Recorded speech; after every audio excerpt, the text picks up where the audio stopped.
बिस्मिल्लाहिर्रहमानिर्रहीम अस्सलाम वालेकुम। आप देख रहे हैं पाक हफीज और मैं हूं नौमान खान। शाज़ेब खानदादा के प्रोग्राम में एक मारूफ बिजनेसमैन के हवाले से एक स्टोरी सामने आई है जो तोशा खाना से इमरान खान ने गड़ी लेकर वहां पर बेची थी। वो शख्सियत अब सामने आ चुके हैं, लेकिन मजे की बात यह है कि इस स्टोरी के हवाले से पहले ही सोशल मीडिया पर काफी खबरें सरगर्म थी और बस कुछ लोगों ने तो ये फर्ज किया था कि इमरान खान जो है अब इस स्टोरी के बाद खत्म होने वाला है, फिनिश होने वाला है, खल्लास होने वाला है, नवाज शरीफ आने वाला है, टेक ओवर करने वाला है, इमरान खान हमेशा के लिए इसके बाद खत्म हो जाएगा, पाकिस्तानी अवाम उन पर बिलीव करना छोड़ देगी, पाकिस्तानी अवाम उन पर एतमाद करना छोड़ देगी। लेकिन उनको क्या पता कि बयानिया कैसे बनता है, बयानिया बनाना कैसे है, बयानिया किन लोगों से बनाना है। अच्छा, इन्होंने जिस शख्सियत से बयानिया बनाया यानी उमर फारूक जहूर नाम का, मेरे ख्याल में ये बिजनेसमैन है, इस हवाले से मैं कुछ डिटेल्स पढ़ रहा था और जब डिटेल्स मैंने देखी तो मैं हैरान और परेशान रह गया कि भाई अगर आपने बयानिया भी बनाना है तो कम से कम एक पाक साफ इंसान से तो बना लीजिए ताकि उनका जो दागदार माजी तो ना हो। अब मुझे जब पता चला कि ये साहब जो है ये रेड लाइन पर है। अच्छा, रेड लाइन पर किस तरह? ये एफआईए को इमरान खान की हुकूमत में मतलूब था, कुछ केसेस इन पर बने थे। शहजाद अकबर जो इनका नाम लिया वो इनको लाना चाहते थे पाकिस्तान में। शहजाद अकबर इनको पाकिस्तान में लाना चाहते थे। इन पर कुछ केसेस थे जिन केसेस की वजह से एफआईए को ये मतलूब थे। अब जब पीटीआई की हुकूमत खत्म हुई तो फिर क्या होता है जनाब? फिर ये होता है कि जो मुहतरम साहब है इनके सारे केसेस खत्म कर दिए जाते हैं, एफआईए खत्म कर देती है इनके केसेस, उमर फारूक जहूर के केसेस खत्म कर देती है। फिर मैं देखूं कि यार ये बंदा यानी एकदम से इनके प्रोग्राम में आने के लिए राजी कैसे हो गया।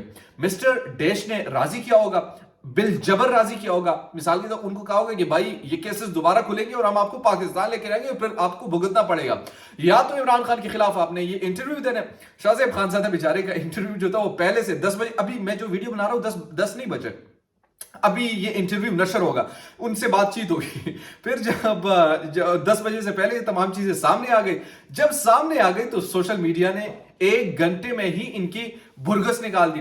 यानी कि जिस साहब ने ये दावा किया कि ये घड़ी ठीक है, घड़ी उनके पास भी गई होगी, लेकिन जो बुनियादी तौर पर जिस शख्स से ये प्रोपेगेंडा इमरान खान के खिलाफ करवाने जा रहे हैं वही शख्स उनकी दौरे हुकूमत में एफआईए को मतलूब था। शहजाद अकबर उनको लाना चाहते थे और अब जब नून लीग की हुकूमत है तो इस हिसाब से वो तमाम केसेस खत्म हो चुके। तो यहां पर आपको एक खलफशार नजर आती है, यहां पर आपको एक यानी आप अगर साइड मिरर से देखते हैं चीजों को तो आपको वाज़ेह तौर पर आती है कि इमरान खान के खिलाफ है। लेकिन जब आप फिर हकीकत खोलकर देखते हैं तो आप कहते हैं यार मतलब आपने इस इंसान से ये तमाम चीजें करवानी थी, कम से कम उस शख्सियत यानी किसी ऐसी शख्सियत से करवा लेते कि जिनका दागदार माजी ना होता, जो थोड़ा बहुत साफ तो होता। अब जब मैं इनके प्रोफाइल पर जाता हूं, इनके प्रोफाइल में तो मुझे रेड लाइन के अलावा कुछ नजर नहीं आया, इन केसेस के अलावा कुछ नजर नहीं आया। पता नहीं कौन कौन से इन्वेस्टिगेशन इनके खिलाफ चल रही थी, वो यहां पर खत्म कर दी सिर्फ एक इंटरव्यू के बदले में।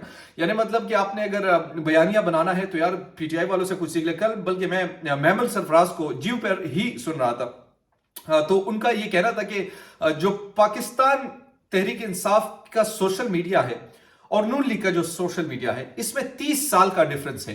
इन जुमातों को पाकिस्तान तहरीक इंसाफ को बीट करने के लिए ना 30 साल की अब मेहनत दरकार होगी और ऐसी मेहनत दरकार होगी कि अवाम यानी ऐसी तैयार हो कि वो वॉलंटियरली ये जंग लड़े। पाकिस्तान तहरीक इंसाफ की बहुत सारे उन्होंने यानी इस तरह ब्रेनस्टॉर्मिंग की है कि वॉलंटियरली जंग लड़े। यानी अब आप ट्विटर उठाकर देख लीजिए, सबके ट्वीट्स पर जहूर जो नामी बिजनेसमैन है, इस हवाले से ये खबर आपको यानी वो शाहजेब के साथ जो क्लिप है वो कम नजर आएगी, जबकि ये जहूर उमर फारूक जहूर है, इनके खिलाफ जो केसेस बने हुए थे एफआईआर को जो ये मतलब था वो आपको ज्यादा नजर आएंगे। इनके प्रोफाइल की जो दागदार किस्म का माजी है वो आपको नजर आएगा। यानी यहां से आप अंदाजा लगा लीजिए कि ये प्रोपेगेंडा किस किस्म का करते हैं। लेकिन जो प्रोपेगेंडा बनाने वाले हैं वो भी बड़े परेशान होंगे और वो भी नून लीग कह रहे होंगे यार आप लोगों से कोई निकट्टू तो और है कोई है ही नहीं। मतलब यार आधे घंटे में भी वो नहीं चल सका, मतलब कि यार 10-15 मिनट से भी ज्यादा ना चल सका, कम से कम डूब मरने का मकाम है इनके लिए यार। जो ये प्रोपेगेंडा बनाते हैं, जो स्क्रिप्ट लिखते हैं और स्क्रिप्ट उनसे चलता नहीं है। सोशल मीडिया का जमाना है, मैं बार बार एक लफ्ज इस्तेमाल करता हूं कि देखिए ये 21वीं सदी का डिजिटल जमाना है, इसमें अवाम के इज्तिमाई शऊर की जब आप तौहीन करेंगे तो फिर ऐसा ही होगा। अब सुनने में आ रहा है कि खुसरो बख्तियार भी फैसल वावड़ा बनने जा रहे हैं, वो भी बनी है, खूब बनी है। वो किसी ने आज कहा था कि آپ بھٹو کی روح سے بھی اب عمران خان کے خلاف پریس کانفرنس کروا لیں تو شاید وہ بھی عوام ماننے کو تیار نہیں. تو لہٰذا یہ تو بہت ساری چیزیں ہیں. اب پاکستان عمران خان کو آپ نے اگر شکست دینی ہے تو آپ نے ریئلٹی بیس شکست دینی ہوگی. آپ ان حربوں سے کام نہیں چلنے والا. یہ پہلے چلتا ہوتا تھا کہ ہمارے پاس سوشل میڈیا نہیں تھا, آپ نے ٹی وی پر کوئی چیز چلا دی اور ہم نے یقین کر لیا ہاں عمران خان تو ایسا ہی ہے, لیکن نہیں ہوتا تھا. دیجیے پاک حفیظ نعمان خان کو اجازت. اللہ نگہبان.